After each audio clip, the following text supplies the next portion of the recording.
How you doing, guys? Today we are going to hopefully finish up the engine plate for the Rugg carpet cut.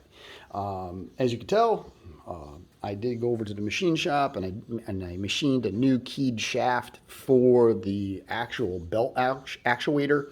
There's a bar that runs along the edge of this plate, hooks up to an arm. That arm then actuates the belt tensioner to tighten up the pulley or tighten up the belt for the transmission pulley, which is right there. Essentially, let me grab this one. Here it is. This is the original one right here, and you can see that it's cracked. There's a significant amount of wear on it, and that's to be expected after, 50 years worth of use. Plus, let's be honest, this is not the most robust piece you've ever seen in the world. So I went ahead and just machined a new one. 5/8 bar stock. Drilled it for 5/16 bolt, put it in the Rockwell milling machine, and just went ahead with an end mill and created the flat side. It fits nice and tight in the both arms or both actuators, so I'm pretty stoked. I think that's going to work out just fine and get rid of all the slop. So let me go ahead, get this loosely affixed into the engine plate, and we'll take a look at how it works. With the clutch actuator installed, I'll be brutally honest, I was hoping for better. There's still a fair amount of play between the upper arm and the lower arm. That little shaft that I made, the flat side, it's a lot better than it was, but I was hoping for less. There's probably altogether there's probably like a 1/16 of an inch of play between this arm and the idler pulley arm. So when you go like this, it rocks on the shaft just a little bit, but it is what it is. I mean, if there's a real problem with it, I may tack the upper arm to the shaft that I made in order to get rid of that slop, and then just live with what little slop is in the pulley arm itself. But at the end of the day, it's not going to be a big deal. One of the next things in order to install the deck or the engine plate is there's these slots that are at an angle, front and back. They correspond to holes in the frame, okay? There's a bolt that runs through this and a spacer inside the frame to keep it from collapsing. And then there's a special nut on this side, which then keys into the slot itself. And that's how this deck slides up and down.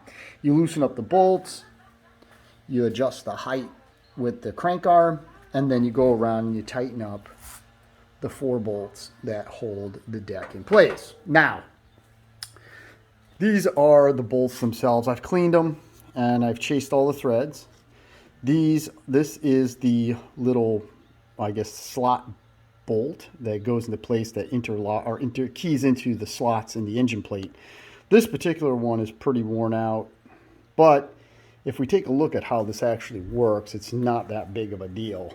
So the bolt would come in from this way. This piece goes into the slot right here. But if you see how it, if you see how that kind of keys in, all right, even though there's wear, it's because this bolt was like this.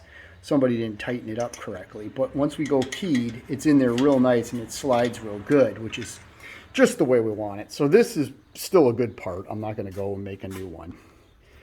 This is the actual spacer. Now you can see that it's actually two bushings put together. There's a 5/16 inner diameter bushing on the inside, and then a bigger one that fits inside the frame. So this piece, or we'll even take that kind of slides in like that. So it's fully supported. We can also see that with the bolt. But unfortunately, 2 of the spacers are really busted up. You can see this one here is pretty much destroyed. And I believe this is the one, I believe this one came out of that. So that's part of the reason why this is so worn out. And then this one here is just basically missing. I went over to the hardware store, got some bronze bushings. If we go like this is just a hair taller than this one. So I'm just going to take the file and file this down a little bit, get it closer to this. Then with the good one right here, I'll take a measurement from the top to the inside piece, which is that shoulder that you can kind of see. Let's see if we can get a better shot. There it is. You can see the shoulder on the inside. With the smaller bushing, I will cut this to size, slide it, this basically slides nice and neat right into there. And I will just make 2 new spacers. These guys in this direction, the shoulder side inward, slides up and into the frame like that. So that's the plan.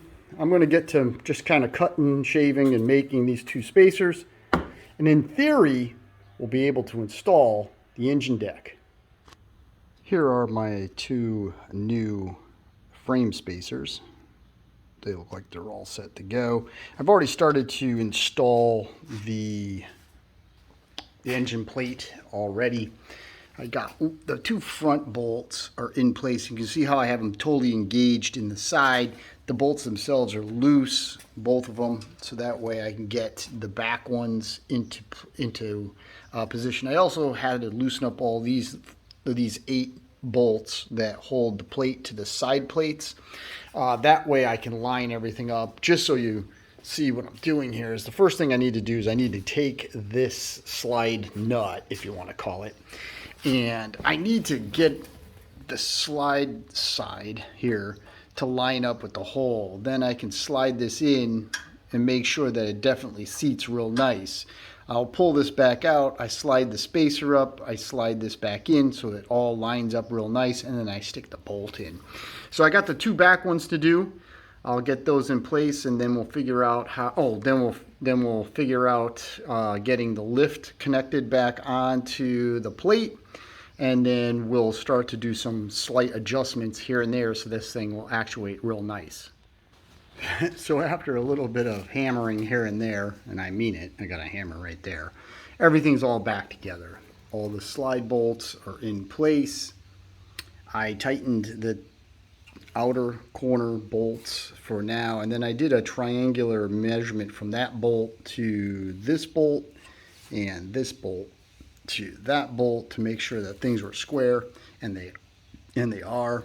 I also went ahead and mounted the actual screw attachment to the deck itself, and then I did have to put a little bit of WD-40 on all the pivots and the slides for it to work. Now it works pretty darn good. I mean, if I go down with it like that, you can't really tell, but it's actually sliding down quite easily. Unfortunately, for some reason, this thing is rubbing on the fender. I'll have to figure that out. But and then if you want to crank it back up, you just tighten it up, and it actually is pretty smooth. It's surprisingly smooth. So this seems to be a-okay. I am going to set it to the highest setting or the highest deck level, because I'm just going to, not that I'm going to set it and forget it, but I'm going to set it to probably right about here where the deck is even with the top of the frame, and the actual deck bolts right here. That'll keep it up high, so I'll have the best ground clearance in order to ride the tractor around. Why this is rubbing, it used to rub when I first got it. It rubbed here at the when you had that at the lowest setting, and it seems to do, it's still doing it, but seems to do a little bit more than it was. But this is pretty much stagnant. There's really no adjustment in the fender pan. It is where it is. So I'm going to go ahead and just loosen up the bolts and see if I can get any more adjustment out of it. But in general, I think that's about it. But put a new washer, put a new roll pin, lubricated the screw. These bolts are just like lock bolts, but they're in there real nice. Got a little bit of lubrication on those. So overall, I think this is pretty much done. Next up, I'm going to put the foot pedal in with the springs for the clutch. And there it is. I got the hood, got the steering shaft stand and the hood stand back in place. Everything's tightened down. It steers real nice. I don't have any grease in the pivots yet, so I got to grease up the pivots. I did put a little grease at the bottom and a little bit of grease here at the top, and just like this, everything moves real smooth, real nice and tight. There's no play in it at all, so I'm real happy with that. We got the Clutch engagement all in place, just like it was. Everything seems to work real good. I got to put a cotter pin on the other end of this foot pedal, but in general, everything seems to work real good. The blade engagement appears to work fine, so that's all back.